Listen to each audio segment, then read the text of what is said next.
Dear students, we were studying the third chapter of history, ruling the countryside. In the previous video, we little discussed about the policies, economic policies of the British and land revenue system. So in this video also, we will continue the land revenue system, right? So in this system, we discussed about permanent settlement,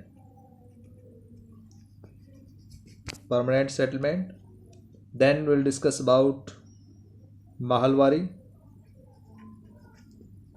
settlement or system, and third one is Ryotwari system, right? So let's compare these three systems, revenue system, with the help of this map.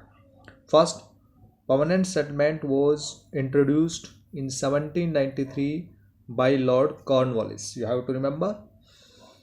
Mahalwari system was introduced in 1822 by Holt Mackenzie, and Ryotwari system was introduced in 1820 by Thomas Munro, Captain Reed and Thomas Munro. And let's have a look on which areas these systems were implemented: permanent settlement, Mahalwari system and Ryotwari system. Permanent settlement was in the areas of Bengal,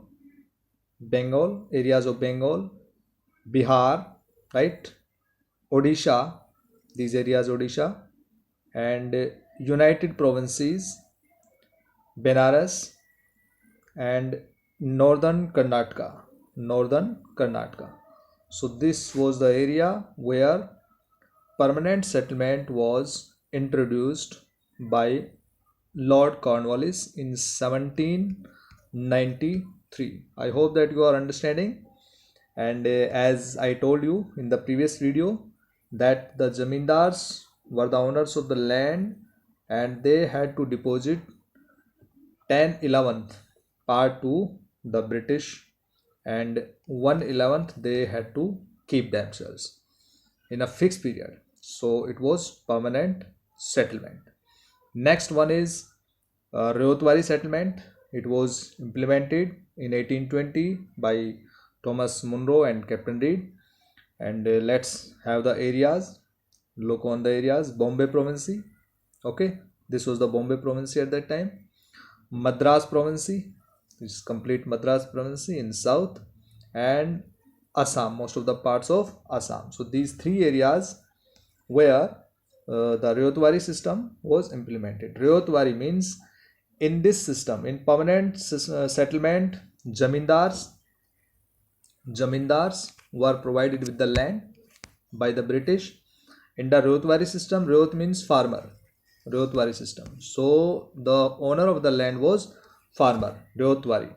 And in Mahalwari system, Mahalwari system was introduced in 1822, as I told you before a short while, in 1822 by Holt Mackenzie, and it was implemented in the United Province, in the areas of United Province, Central Province also, and Punjab, the areas of Punjab, means approximately in the northern and central India this system was introduced. And of total area of the British annexed of 30% area, it was implemented. And in this, the rate of revenue was 60%. The rate of revenue was 60%, and in Ryotwari system, rate of revenue was 33 to 55%, right? You have to remember. And this system was implemented, and the owner of the land in this system was Mahalwari. Mahal means village. So villages had to pay the taxes, right, combinedly. So these were three systems. In permanent settlement, zamindars had to deposit. They had to take means from the peasants. In Ryotwari system, the farmers, the peasants themselves used to deposit the land revenue. And in Mahalwari system, villages had to deposit the land revenue to the British. So let's have further discussion about these three systems. Permanent settlement we already have discussed, and now the next system, a new system is devised, Mahalwadi system. And Mahalwad in British revenue records, Mahal is a revenue estate. Revenue estate means maybe a village or a group of villages. So combinedly they had to deposit the taxes to the British. So in the northwestern provinces, as I told you, northwestern provinces, Mahalwadi system was implemented, like United Provinces, Central Provinces, and Punjab. In the map we have looked this. Of the Bengal presidency, most of this area is now in UP. An Englishman called Holt Mackenzie, I told you, Holt Mackenzie devised this new system, came into effect in 1822. This was the Mahalwadi system. And he felt that the village was an important social institution in North Indian society and needed to be preserved. Under his directions, collectors,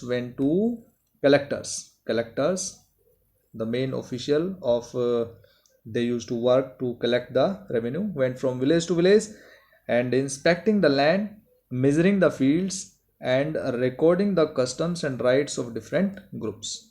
The estimated revenue of each plot within in village was added up to calculate and revenue that each village, means Mahal, had to pay. So this demand was to be revised periodically. It was not permanent like permanent settlement, so not permanently fixed.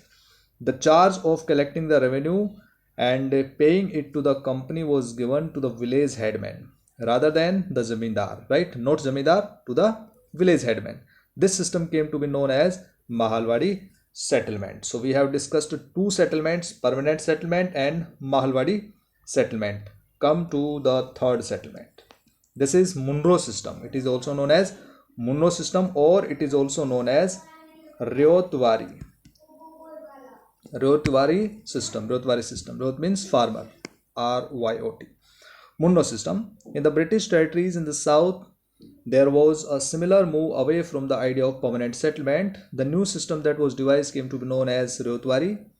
It was tried on a small scale by Captain Reed, and in some of the areas that were taken over by company after the wars with Tipu Sultan in 1799, subsequently developed by Thomas Munro. It was developed by Thomas Munro. This system was gradually extended all over South India, as I told you, that in Bombay Presidency, Madras Presidency, and in some parts of Assam. So the settlement, they argued, had to be made directly with the cultivators who had titled the land for generations, and their fields had to be carefully and separately surveyed before the revenue assessment was made. So Munro thought that the British should act as paternal father figures, protecting the ryots under their charge. So now we'll discuss about some drawbacks of these systems, land revenue system, all the systems, permanent, Ryotwari and Mahalwadi system.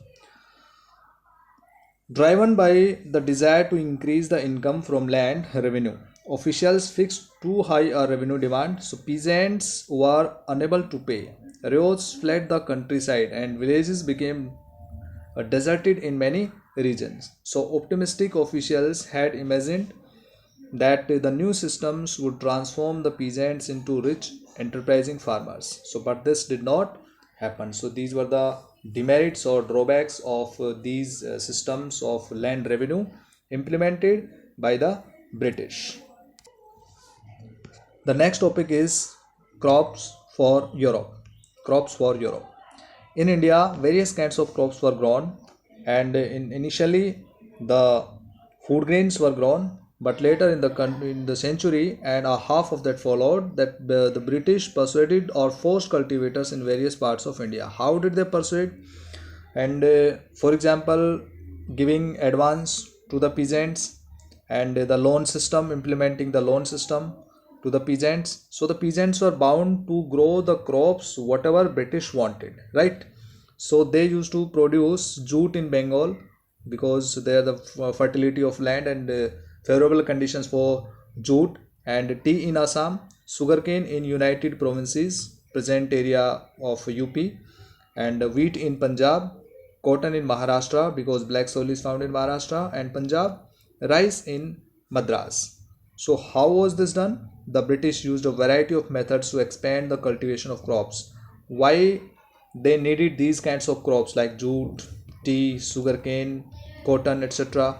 Because of the industries, expansion of the industries. After 1750s, industrialization means spread in Britain, in England, so they needed raw material. So they persuaded the farmers, they convinced the farmers to grow these kinds of crops. Next one is, does color have a history? Yes, we can see that figure 5 and 6. Figure 5, you can see here a kalamkari print, 20th century India, and figure 6 a Morris cotton print, late 19th century England. So you can see that blue color is used in both of the paintings. Kalamkari print created by weavers of Andhra Pradesh in India, Kalamkari, Andhra Pradesh, and on the right is a floral cotton print designed and produced by William Morris, a famous poet and artist of 19th century Britain. So there is one thing common in the two prints. What is the common thing? Both use a rich blue color, right? So commonly called indigo. It is called indigo. So blue color was due to this crop, indigo. Do you know how this color was produced? The blue that you see in these prints was produced from a plant called indigo plant. It is likely that the blue dye used in the Morris prints in 19th century Britain was manufactured from indigo plants cultivated in India. So indigo was cultivated in India, for India was the biggest supplier of indigo in the world at that time. So how the peasants in India started to grow indigo crop. So why the demand for indigo, Indian indigo? So in the next video we'll discuss about the rest of the topic of this chapter. Thank you. Have a nice day.